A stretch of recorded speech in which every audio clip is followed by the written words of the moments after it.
भू आकृति प्रक्रियाएं।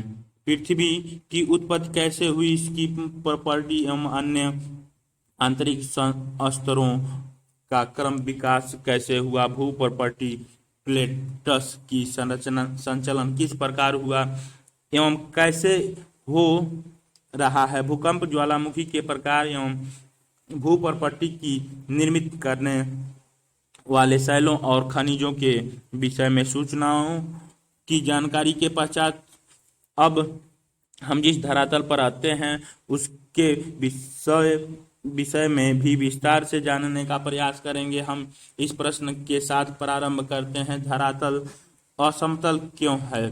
सर्वप्रथम भू प्रॉपर्टी गत्यात्मक है।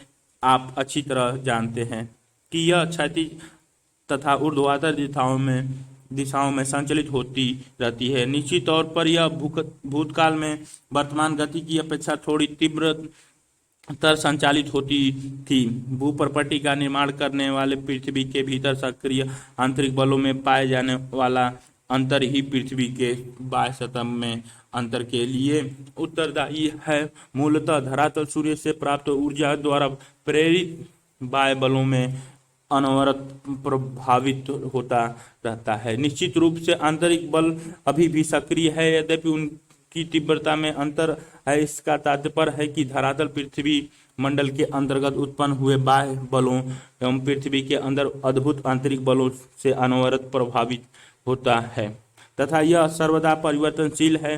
बाह्य बलों को बहिर्जनिक एक्सोजेनिक तथा आंतरिक बलों को अंतर्जनित एंडोजेनिक बल कहते हैं। बहिर्जनिक बलों की क्रियाओं का परिणाम होता है उभरी हुई भू आकृतियों का विघर्षण, वियरिंग डाउन तथा बेसिन निम्न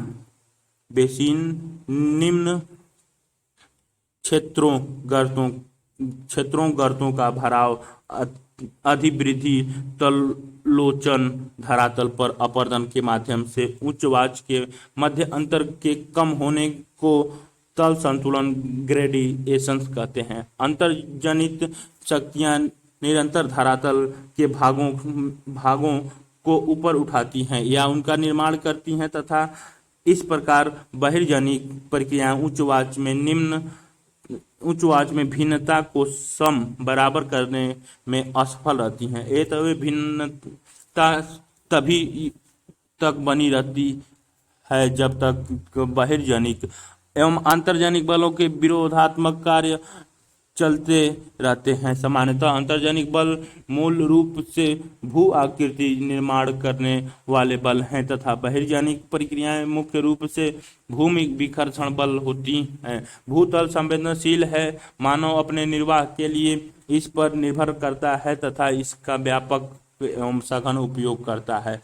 लगभग सभी जीवों का धरातल के पर्यावरण के अनुवासस्थान में योगदान होता है। मनुष्यों ने संसाधनों का अत्यधिक दोहन किया है, हमें इनका उपयोग करना चाहिए किंतु भविष्य में जीवन निर्वाह के लिए इसकी पर्याप्त संभाव्यता को बचाए रखना चाहिए। धरातल के अधिकांश भागों को बहुत लंबी अवधि सैकड़ों हजारों वर्षों में आकार प्राप्त हुआ है तथा मानव द्वारा इसके उपयोग, दुरुपयोग एवं कुप्रयोग के कारण इसकी सभ्यता विभव में बहुत तीव्र गति से ह्रास हो रहा है। यदि इन प्रक्रियाओं जिन्होंने धरातल को विभिन्न आकार दिया है अभी दे रही हैं तथा उन पदार्थों की प्रकृति जिनमें यह निर्मित है को समझ लिया जाए तो निश्चित रूप से मानव उपयोगी जनित हानिकारक प्रभाव को कम करने एवं भविष्य के लिए इसके संरक्षण हेतु आवश्यक उपयोग किए जा सकते हैं।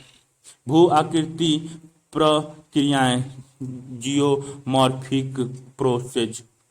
भू आकृति प्रक्रियाएं के अर्थ को समझना चाहेंगे। धरातल के पदार्थों पर अंतर्जनिक एवं बहिर्जनिक बलों द्वारा भौतिक दबाव एवं तथा रासायनिक क्रियाओं के कारण भूतल के विन्यास में परिवर्तन को भू आकृति प्रक्रियाएं कहते हैं। पटल विरूपण,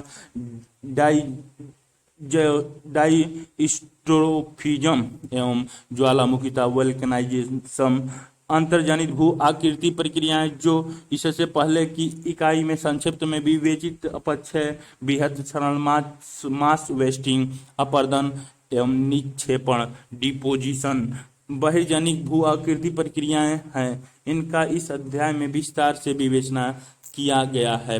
प्राकृतिक के किसी भी बहिर्जनिक तत्व जैसे जल, हिम, वायु इत्यादि जो धरातल के पदार्थों का अधिग्रहण, एक्वायरिंग तथा परिवहन करने में सक्षम है को भू आकृतिक कारक कहा जा सकता है। जब प्रकृति के ये तत्व ढाल प्रवणता के कारण गतिशील हो जाते हैं तो पदार्थों को हटाकर ढाल के सहारे ले जाते हैं और निचले भागों में निक्षेपित कर देते हैं। भू आकृतिक प्रक्रियाएं तथा भू आकृतिक कारक विशेषकर बहिर्जनिक को यदि स्पष्ट रूप से अलग अलग न कहा जाए तो इन्हें एक ही समझना होगा, क्योंकि ये दोनों एक ही होते हैं।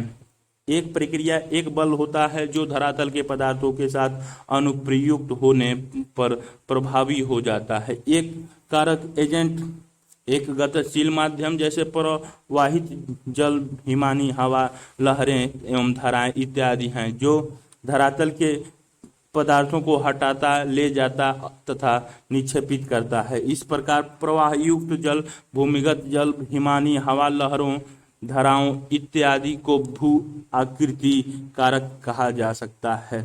क्या आप समझते हैं कि भू आकृति कारक एवं भू आकृति की प्रक्रियाओं में अंतर करना आवश्यक है?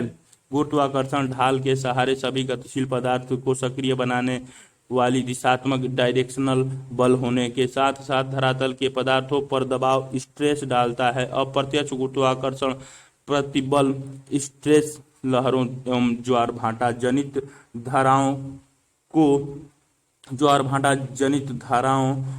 को क्रियाशील बनाता है। निसंदेह गुरुत्वाकर्षण एवं ढाल प्रवणता के अभाव में गतिशील संभव नहीं है, अतः अपर्दन, परिवहन एवं निक्षेपण भी नहीं होगा। गुरुत्वाकर्षण एक ऐसा बल है जिसके माध्यम से हम धरातल से संपर्क में रहते हैं। यह वह बल है जो भूतल के सभी पदार्थों के संचलन को प्रारंभ करता है। सभी संचलन, चाहे वे पृथ्वी के अंदर हो या सतह पर, प्रवणता के कारण ही घटित होते हैं। जैसे ऊंचे स्तर से नीचे स्तर की ओर तथा उच्च वायुदाब क्षेत्र से निम्न वायुदाब क्षेत्र की ओर। अंतर्जनित प्रक्रियाएं एंडोजेनिक प्रोसेस, पृथ्वी के अंदर से निकलने वाली ऊर्जा भू आकृति प्रक्रियाओं के लिए प्रमुख बल स्रोत होती हैं। पृथ्वी के अंदर की ऊर्जा अधिकांशतः रेडियोधर्मी क्रियाओं, घूर्णन, रोटेशनल एवं ज्वारीय घर्षण तथा पृथ्वी की उत्पत्ति से जुड़ी ऊष्मा द्वारा उत्पन्न होती है। भूतापीय प्रवणता एवं अंदर से निकले ऊष्मा प्रवाह से प्राप्त ऊर्जा पटल विरूपण, डिस्टेरोफिज्म एवं ज्वालामुखीता, वल्कनाइजेशन को प्रेरित करती हैं। भू तापीय प्रवणता एवं अंदर के ऊष्मा प्रवाह को भूपटल की मोटाई एवं दृढ़ता में अंतर के कारण अंतर्जनित बलों के कार्य समान नहीं होते हैं, अतः विवर्तनी द्वारा नियंत्रित मूल भूपटल की सतह असमतल होती है। पटल विरूपण, डाइस्टेरोफिज्म सभी प्रक्रियाएं जो भूपटल को संचलित, उत्थापित तथा निर्मित करती हैं, पटल विरूपण के अंतर्गत आती हैं। इनमें निम्नलिखित सम्मिलित हैं: तीक्ष्ण वलयन के माध्यम से पर्वत निर्माण तथा भूपटल की लंबी एवं संकीर्ण पट्टियों को प्रभावित करने वाली पर्वतनीय प्रक्रियाएं, धरातल के बड़े भाग के उत्थापन या विकृति में संलग्न महाद्वीप संरचना संबंधी प्रक्रियाएं, थर्ड अपेक्षाकृत छोटे स्थानीय संचालन के कारण उत्पन्न भूकंप, चौथा पर्वतीय प्लेट के क्षैतिज संचालन करने में प्लेट विवर्तनिक की भूमिका, प्लेट विवर्तनिक या परवर्तनिक की प्रक्रिया में भूपटल वलयन के रूप में तीक्ष्णता से विकृत हो जाती है। महाद्वीप रचना के कारण साधारणतः विकृति हो सकती है। परिवर्तनीय पर्वत निर्माण प्रक्रिया है, जबकि महाद्वीप जबकि महाद्वीप रचना महाद्वीप निर्माण प्रक्रिया है। परिवर्तनीय महाद्वीप रचना इपियोरोजेनिक भूकंप एवं प्लेट विवर्तनी की प्रक्रियाओं से भू प्रॉपर्टी में भ्रंश तथा विभंग हो सकता है। इन सभी प्रक्रियाओं के कारण दबाव, आयतन तथा तापक्रम में परिवर्तन होता है, जिसके फलस्वरूप शैलों का कायांतरण प्रेरित होता है। ज्वालामुखिता वोल्कनाइज्म ज्वालामुखिता के अंतर्गत पिघली हुई शैलों या लावा मैग्मा का भूतल की ओर संचालन एवं अनेक आंतरिक तथा बाह्य ज्वालामुखी स्वरूपों का निर्माण सम्मिलित होता है।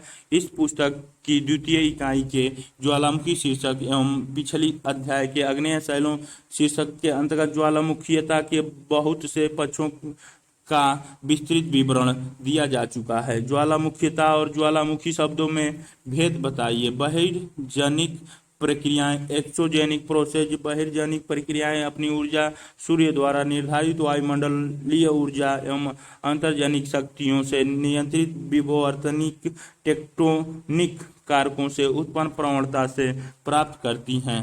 आप क्यों सोचते हैं कि ढाल या प्रवणता बहिर्जनिक बलों से नियंत्रित विवर्तनिक कारकों द्वारा निर्मित होते हैं?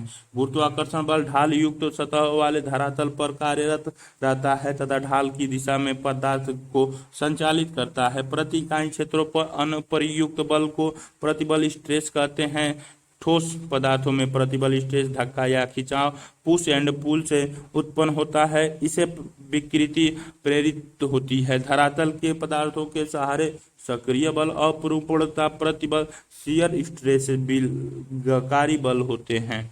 यही प्रतिबल शैलों एवं धरातल के पदार्थों को तोड़ता है। अपरूपणता ये अनाच्छादित प्रक्रियाएं अपक्षय, वृत्त, संचलन, अपवर्तन, परिवहन, प्रेरक बल, आवलिक ऊर्जा, गुरुत्वाकर्षण, आणविक बल तथा दाब एवं रासायनिक क्रियाएं, गुरुत्वाकर्षण, गति ऊर्जा, अनाच्छादित प्रक्रियाएं एवं उनका प्रेरक बल ये चित्र 6.1 में दिए गए। प्रतिबल का परिणाम कोणीय विस्थापन, एंगुलर डिस्प्लेसमेंट या विसर्पण, फिसलन, स्लिपेज होता है। धरातल के पदार्थ गुरुत्वाकर्षण प्रतिबल के अतिरिक्त आणविक प्रतिबलों से भी प्रभावित होते हैं, जो कई कारकों जैसे तापमान में परिवर्तन,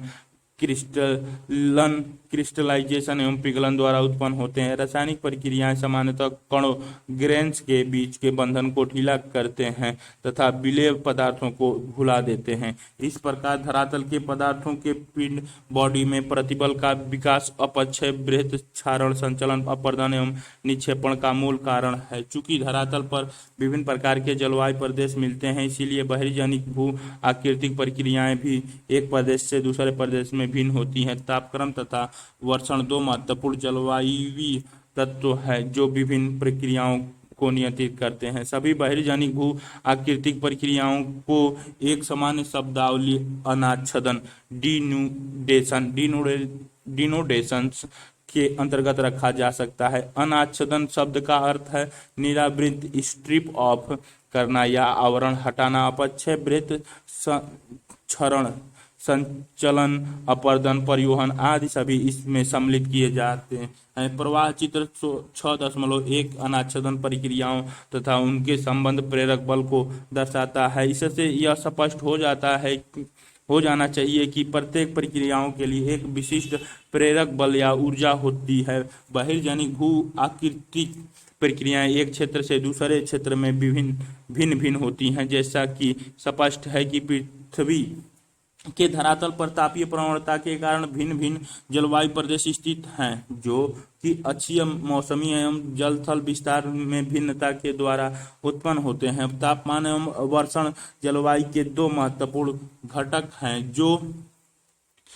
हैं जो कि विभिन्न भू आकृति प्रक्रियाओं को नियंत्रित करते हैं। वनस्पति का घनत्व, प्रकार एवं वितरण जो प्रमुखतः बरसात एवं तापक्रम पर निर्भर करते हैं, बहिर्जनिक भू आकृतिक प्रक्रियाएं पर अप्रत्यक्ष प्रभाव डालते हैं। विभिन्न जलवायु प्रदेशों में विभिन्न जलवायुवीय तत्व जैसे ऊंचाई में अंतर, दक्षिण मुखी ढालों पर पूर्व एवं पश्चिमी मुखी ढालों की अपेक्षा अधिक सूर्य ताप प्राप्त आदि के कारण स्थानीय भिन्नता पाई जाती है। पुनश्च वायु का वेग एवं दिशा, वर्षण की मात्रा एवं प्रकार, इसकी गहनता, वर्षण एवं वाष्पीकरण से संबंध, तापक्रम की दैनिक श्रेणी, हिमकरण और पिघलन की आवृत्ति, तुषार फॉरेस्ट व्यापन की गहराई इत्यादि में अंतर के कारण किसी भी जलवायु प्रदेश के अंदर भू आकृतिक प्रक्रियाएं भिन्न भिन्न होती हैं।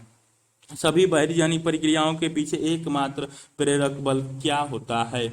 यदि जलवायुवीय कारक समान हो तो बहिर्जनिक भू आकृति प्रक्रियाओं के कार्यों की गहनता शैलों के प्रकार एवं संरचना पर निर्भर करती है। संरचना में वलयन, भ्रंश, स्तर का पूर्वाभिमुखीकरण,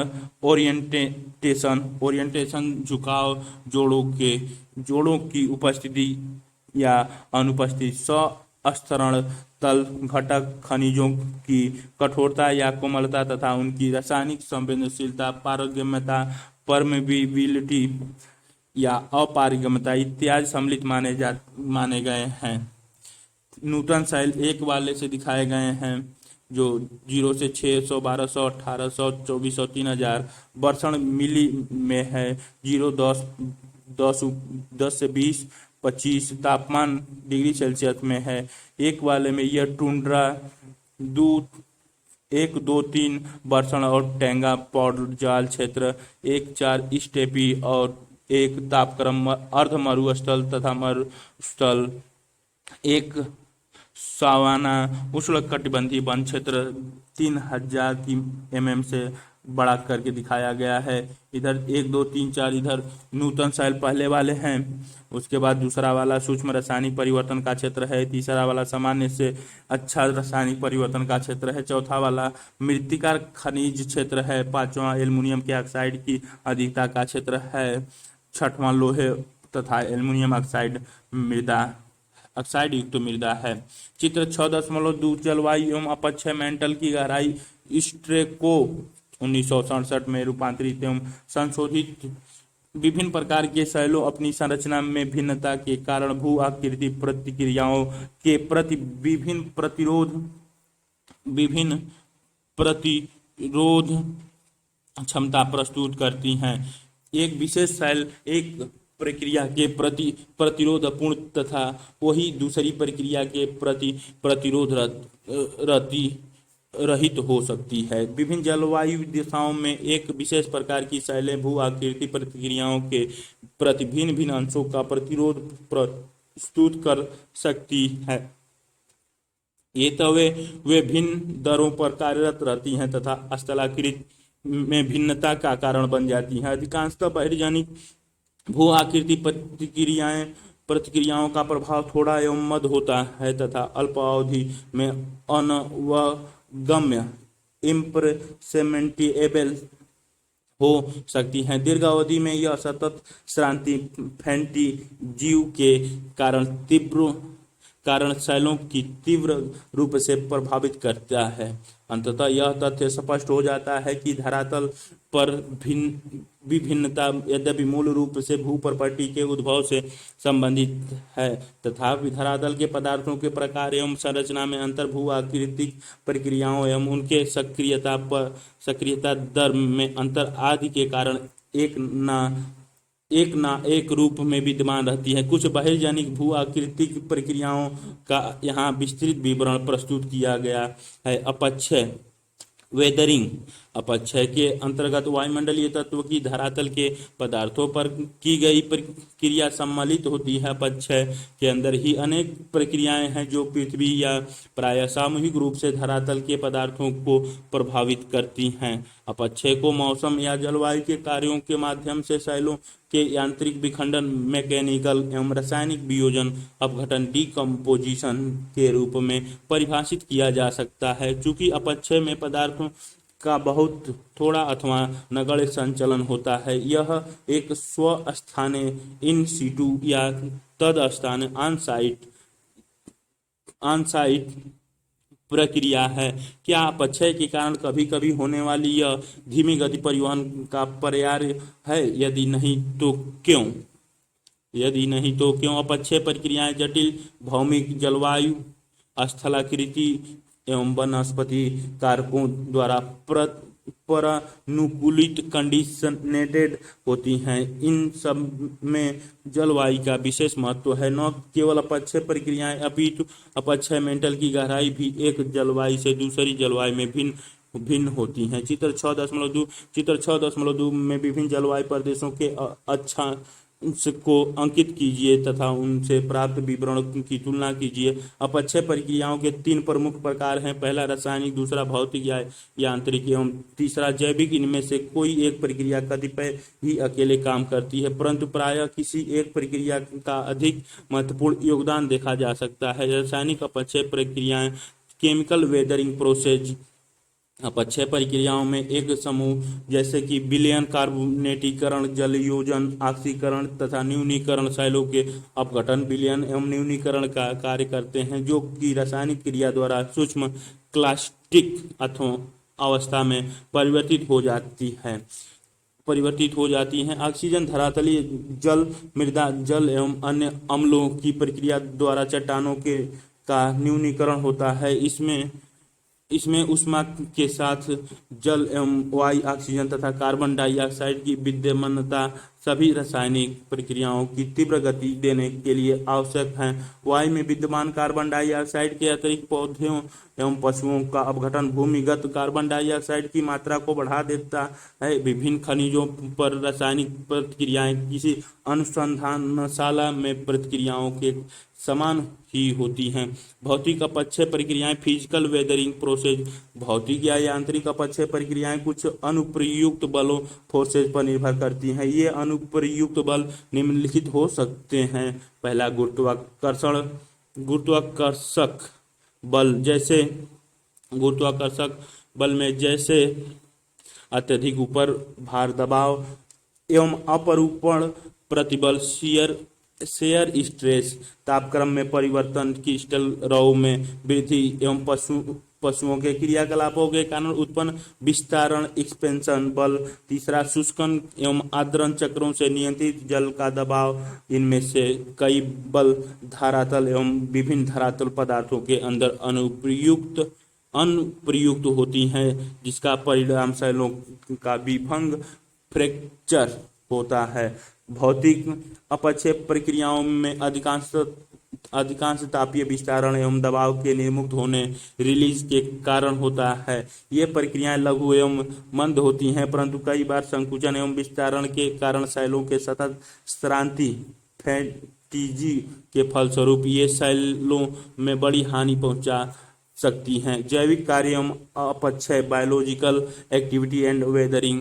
जैविक अपक्षय जीवों की वृद्धि या संचलन से उत्पन्न अपक्षय वातावरण एवं भौतिक परिवर्तनों से खनिजों एवं आयन के स्थानांतरण की दिशा में एक योगदान है। केंचुआ, दीमकों, चूहों, कृंतकों इत्यादि जैसे जीवों द्वारा बिल खोदने एवं वेजिंग फान के द्वारा नई सतहों, सरफेस का निर्माण होता है, जिससे रासायनिक प्रक्रियाओं के लिए अनावृत एक्सपोज सतह में नमी एवं हवा के वेधन में सहायता मिलती है। मानव भी वनस्पतियों को अस्त व्यस्त कर खेत जोतकर एवं मिट्टी में कृषि करके धरातलीय पदार्थों में वायु, जल एवं खनिजों के मिश्रण तथा उनमें नए संपर्क स्थापित करने में सहायक होता है।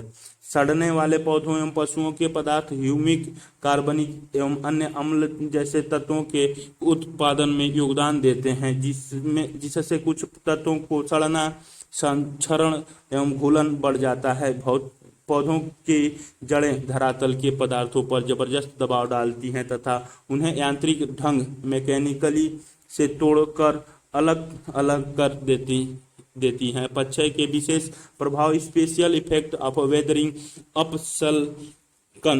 इसकी व्याख्या पहले ही भौतिक अपक्षय प्रक्रियाओं, तापीय संकुचन एवं फैलाव तथा लवण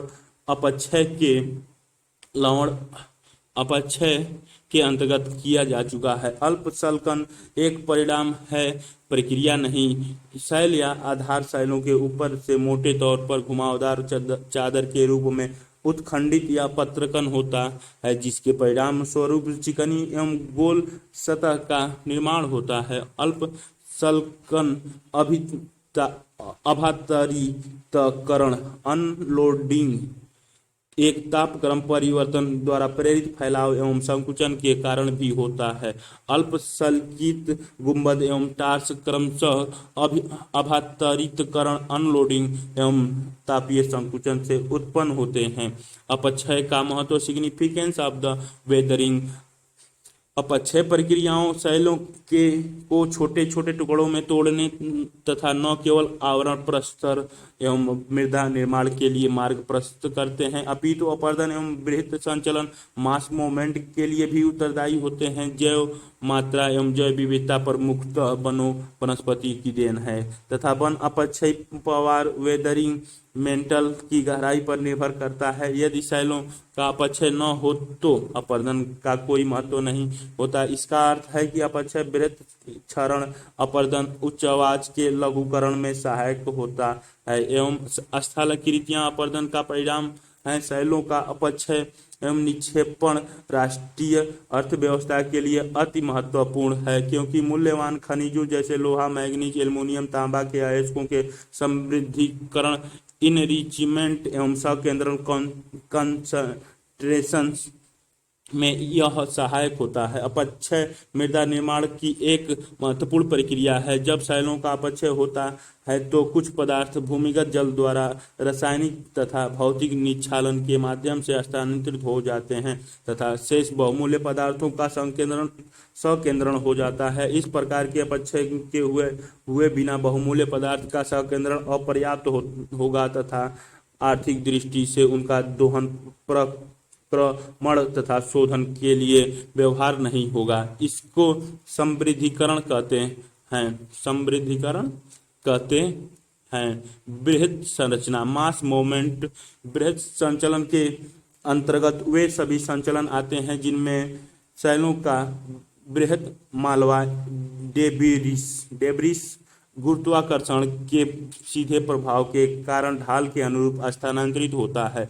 इसका तात्पर्य है कि वायु, जल, हिम ही अपने साथ एक स्थान से दूसरे स्थान तक मालवा नहीं ढोते, अपितु मालवा भी अपने साथ वायु, जल या हिम ले जाते हैं। बृहत मलबे की संचलन गति मंद से तीव्र हो सकती है, जिसके फलस्वरूप पदार्थों के छिछले से गहरे स्तंभ प्रभावित होते हैं, जिनके अंतर्गत विसर्पण, बहाव, स्खलन एवं पतन फाल सम्मिलित होते हैं। गुरुत्वाकर्षण बल आधार शैलों एवं अपक्षय से पैदा सभी पदार्थों पर अपना प्रभाव डालता है। यद्यपि बृहत संचलन के लिए अपक्षय अनिवार्य नहीं है, परंतु यह इसे बढ़ावा देता है। बृहत संचलन अपक्षयी ढालों पर अनअपक्षयित पदार्थों की अपेक्षा बहुत अधिक सक्रिय रहता है। बृहत संचलन में गुरुत्वाकर्षण शक्ति सहायक होती है तथा कोई भी भू आकृति कारक जैसे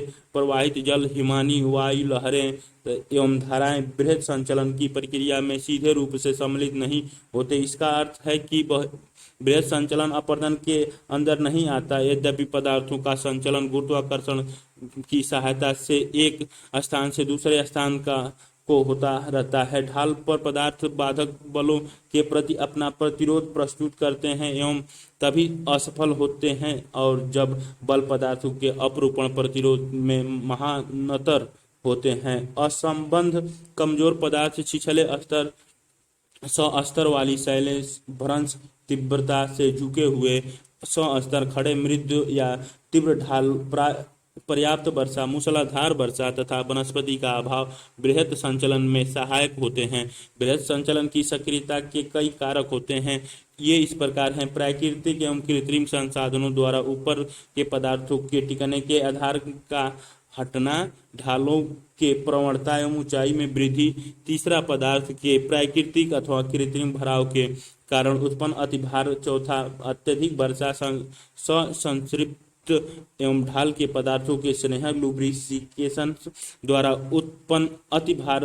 पांचवा, मूल ढाल की सतह पर से पदार्थ या भार का हटना। छठवां, भूकंप आना, विस्फोट या मशीनों का कंपन, वाइब्रेशन अत्यधिक प्राकृतिक रिसाव, झीलों, जलाशयों एवं नदियों में भारी मात्रा में जल निष्कासन एवं परिणाम स्वरूप ढालों एवं नदियों तटों के नीचे से जल का मंद गति से बहना।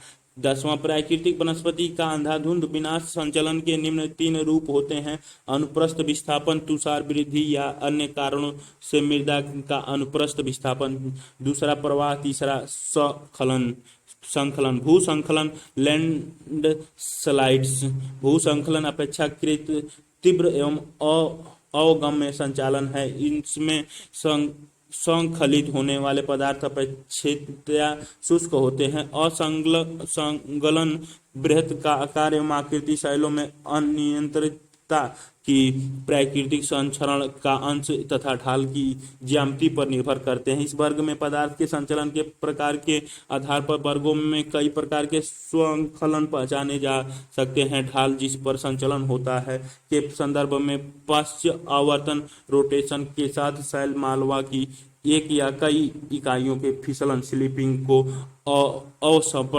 अवसर्पण कहते हैं। पृथ्वी के पिंड के पश्च आवर्तन के बिना मालवा का तीव्र लोटन रोलिंग या संकलन मालवा संकलन कहलाता है। मालवा संकलन में खड़े वर्टिकल या प्रलंबी फलक फेस से मिट्टी मालवा या मालवा का प्रायः स्वतंत्र पतन होता है। सस्तर जोड़ या भ्रंश के नीचे पृथक शैल बृहत के संकलन को शैल।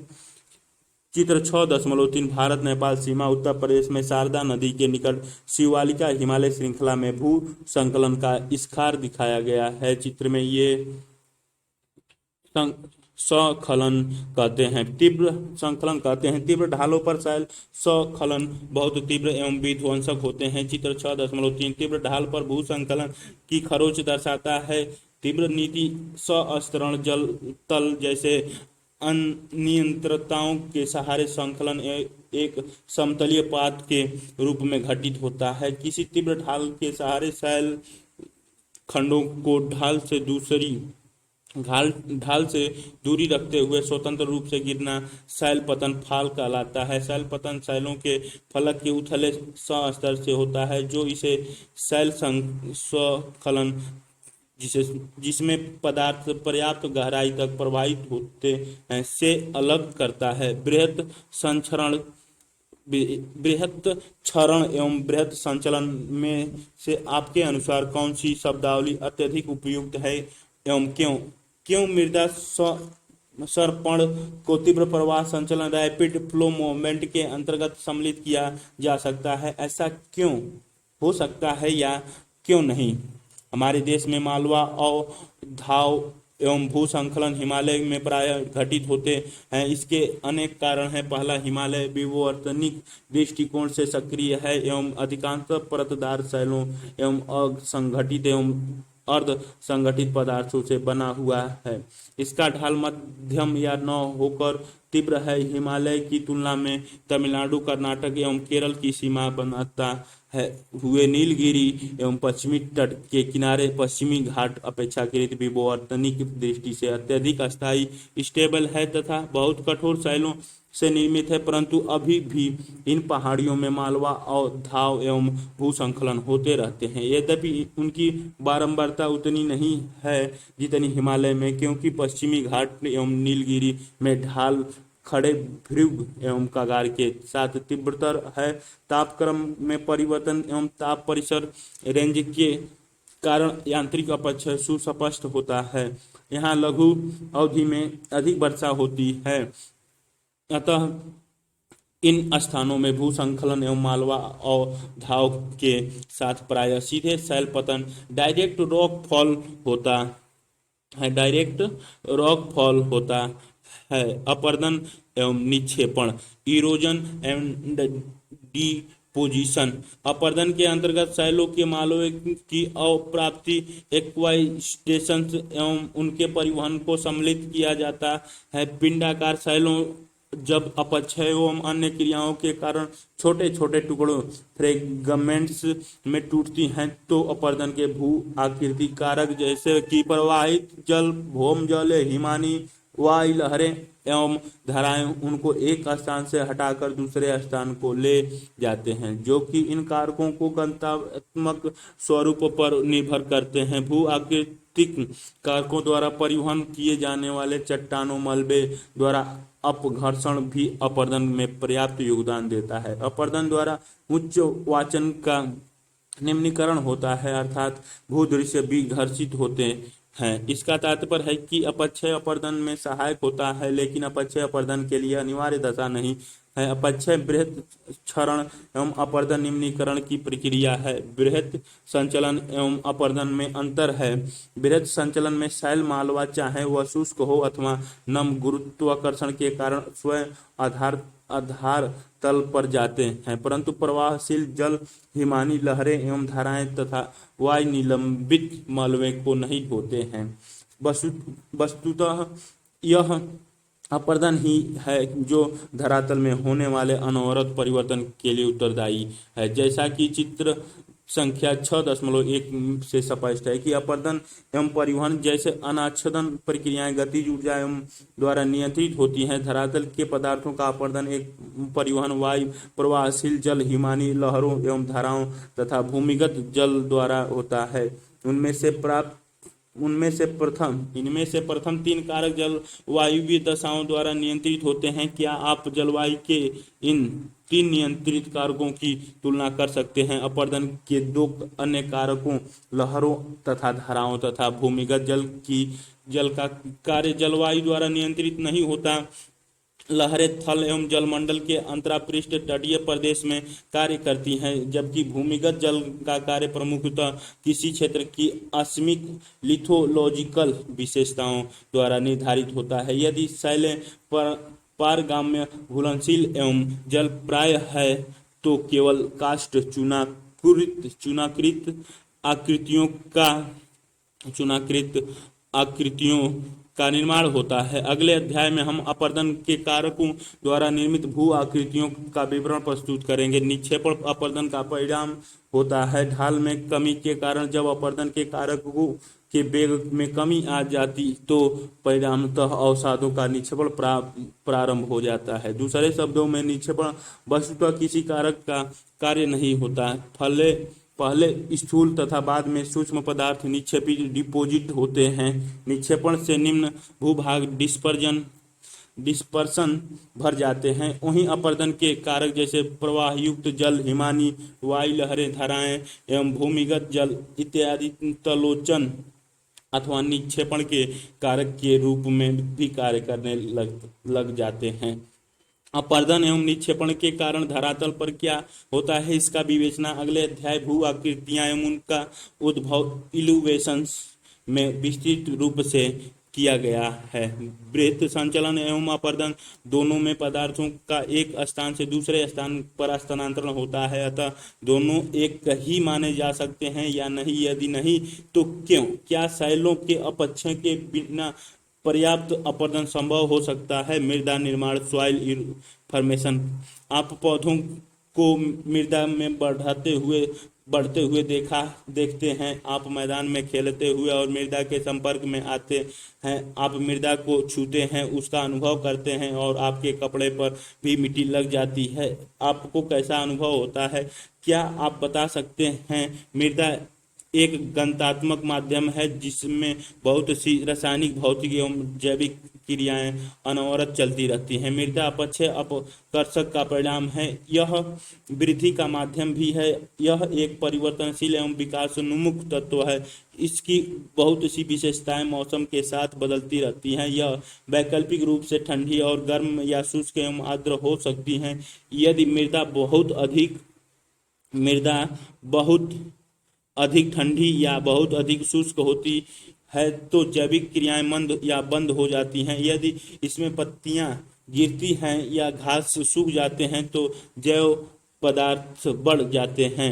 मृदा निर्माण की प्रक्रियाएं प्रोसेस ऑफ सॉइल फॉर्मेशन। मृदा निर्माण या मृदा जनन पेडोजेनेसिस पर सर्वप्रथम अपक्षय पर निर्भर करता है। यह अपक्षय प्रवार अपक्षय पदार्थ की गहराई ही मृदा निर्माण का मूल निवेश होता है। सर्वप्रथम अपक्षयी प्रवार या लाए गए पदार्थों के निक्षेप बैक्टीरियों या अन्य निकृष्ट पौधे जैसे काई या लाइकेन द्वारा उपनिवेशित किए जाते हैं। प्रवार एवं निक्षेप के अंदर कई गौण जीव भी आश्रय प्राप्त कर लेते हैं। जीव एक पौधे के मृत अवशेषों ह्यूमस के एकत्रीकरण में सहायक होते हैं। प्रारंभ में गौण घास एवं फर्न्स की वृद्धि हो सकती है। बाद में पंछियों एवं वायु द्वारा लाए गए बीजों से वृक्ष एवं झाड़ियों में वृद्धि होने लगती है। पौधों की जड़ें नीचे तक घुस जाती हैं। बिल बनाने वाले जानवर कणों पार्टिकल्स को ऊपर लाते हैं, जिससे पदार्थ का पुंज अंबार छिद्रमय एवं स्पंज की तरह हो जाता है।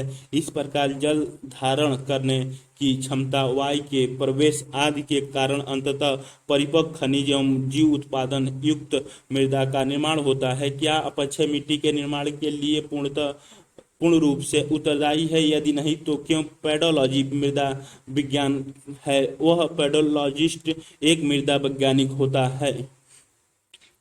मृदा निर्माण के कारक सॉइल फार्मिंग फैक्टर्स मृदा निर्माण 5 मूल कारकों द्वारा नियंत्रित होता है। ये कारक हैं: पहला मूल पदार्थ शैलें, दूसरा स्थलाकृति, तीसरा जलवायु, चौथा जैविक क्रियाएं, पांचवा समय। वस्तुतः मृदा निर्माण कारक संयुक्त रूप से कार्यरत रहते हैं एवं एक दूसरे के कार्य को प्रभावित करते हैं।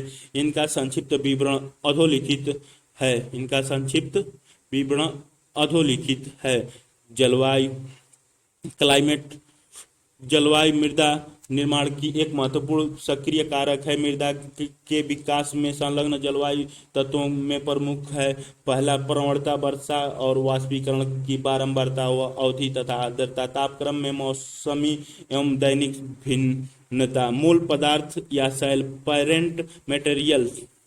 मृदा निर्माण में मूल शैलें एक निष्क्रिय नियंत्रक कारक हैं। मूल शैलें कोई भी स्वस्थाने इन सिटू या उसी स्थान पर अपेक्षित शैल, मालवा, अवशिष्ट मृदा या लाए गए निक्षेप परिवहनकृत मृदा हो सकती है। मृदा निर्माण गठन मालवे के आकार,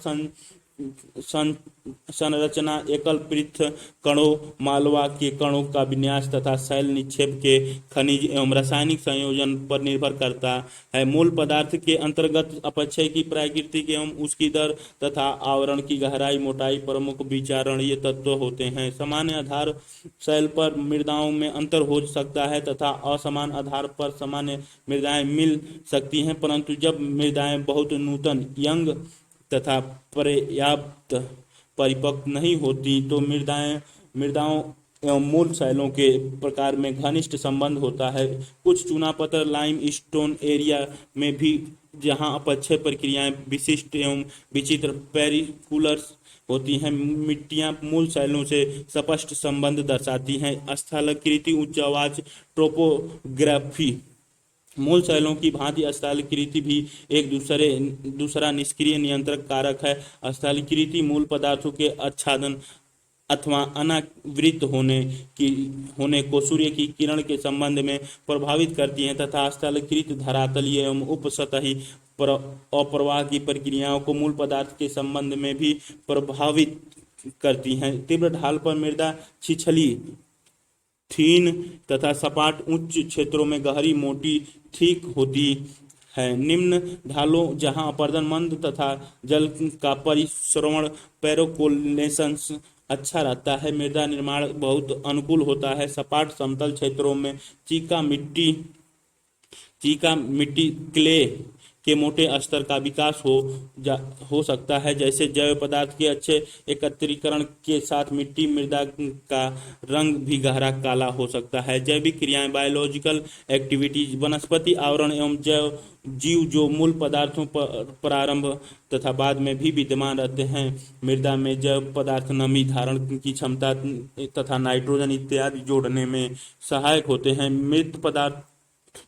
मृत पौधे मृदा को सूक्ष्म विभाजित जीव पदार्थ ह्यूमस प्रदान करते हैं। कुछ जैविक अम्ल जो ह्यूमस बनाने की अवधि में निर्मित होते हैं, पदार्थ के मूल पदार्थों के खनिज के विनियोजन में सहायता करते हैं।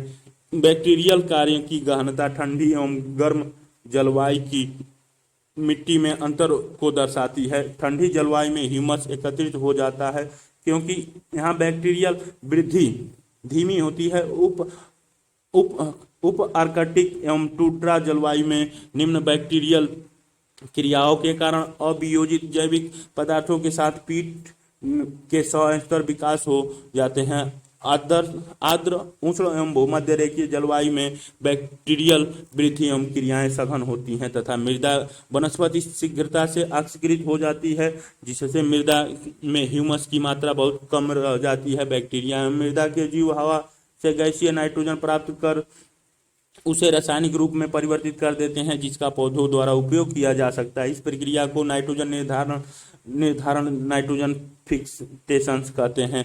राइजोबियम एक प्रकार की बैक्टीरिया जंतु वाले लिगोमिनियस पौधों के जड़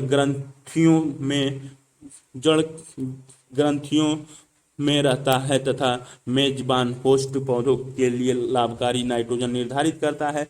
चींटी, दीमक, केचुआ, कृंतक, रोडेंटस इत्यादि कीड़ों का महत्व अभियांत्रिक मैकेनिकल सा होता है, परंतु मृदा निर्माण में ये महत्वपूर्ण होते हैं क्योंकि वे मृदा को बार बार ऊपर नीचे करते हैं। केचुआ मिट्टी खाते हैं, अतः उनके शरीर से निकलने वाली मिट्टी का गठन एवं रसायन परिवर्तित हो जाता है। काल अवधि टाइम मृदा निर्माण में काल अवधि तीसरा महत्वपूर्ण कारक है। मृदा निर्माण प्रक्रिया के प्रचलन में लगने वाले काल समय की अवधि मृदा की परिपक्वता और उसके पार्श्विक प्रोफाइल का विकास निर्धारण करती है। एक मृदा तभी परिपक्व होती है जब मृदा निर्माण की सभी प्रक्रियाएं लंबे काल तक पार्श्विक विकास करते हुए कार्यरत रहती हैं। थोड़े समय पहले रिसेंटली निक्षेपित जलोढ़ मिट्टी या हिमालयी तिल में विकसित मृदाएं तरुण युवा यंग मानी जाती हैं तथा उनमें सस्तर होरिजोन का अभाव होता है अथवा कम विकसित सस्तर मिलता है। संपूर्ण परिप्रेक्ष्य में मिट्टी के विकास या उसके परिपक्वता के लिए कोई विशिष्ट स्पेसिफिक कालावधि नहीं है। क्या मृदा निर्माण प्रक्रिया में मृदा निर्माण नियंत्रक कारकों को अलग करना आवश्यक है? मृदा निर्माण प्रक्रिया में काल अवधि, स्थलाकृत एवं मूल पदार्थ निष्क्रिय नियंत्रक कारक क्यों माने जाते हैं? परियोजना अपने चतुर्दिक विद्यमान भू आकृतियों, चौवाच एवं पदार्थों के आधार पर जलवायु संभव क्षय प्रक्रियाओं एवं मृदा के तत्वों की विशेषताओं को परखिए और अंकित कीजिए।